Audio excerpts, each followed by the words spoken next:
বর্তমানের আইয়ামে জাহেলিয়া হাসিনার আয়নাঘর।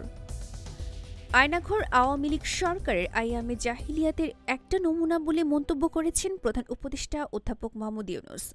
বুধবার আয়নাঘর নামে পরিচিত বিগত আওয়ামী লীগ সরকারের গোপন বন্দিশালা ও টর্চার সেল পরিদর্শনকালে এ মন্তব্য করেন তিনি।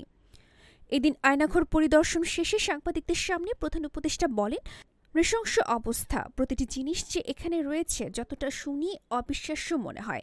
এটা কি আমাদের জগৎ, আমাদের সমাজ? তিনি বলেন, যারা নিগৃহীত হয়েছে, যারা এটা শিকার হয়েছে, তারাও আমাদের সঙ্গে আছে এখানে। তাদের মুখ থেকে শুনলাম কিভাবে হয়েছে।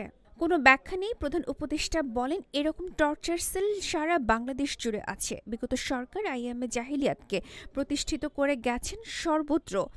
এটা তার একটা নমুনা। আমরা দেশের অবনতির চূড়ান্ত যে রূপ দেখলাম, সর্বক্ষেত্রে এটা তার একটা প্রতিচ্ছবি।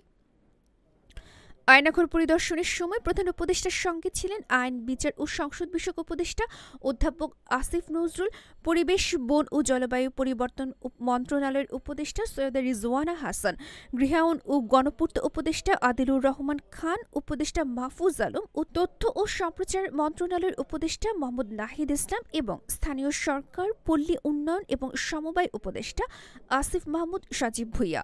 এ সময় গত জুলাই মাসে আন্দোলনের সময় সাদা পোশাকে তুলে নেওয়ার পর ডিজিএফআই এর টর্চার সেলে যে কামরাতে উপদেষ্টা আসিফ মাহমুদ সজীব ভুঁইয়া ও উপদেষ্টা নাহিদ ইসলামকে রাখা হয়েছিল, সেগুলো তারা আইডেন্টিফাই করেন। ডেস্ক রিপোর্ট, গণমানুষের আওয়াজ।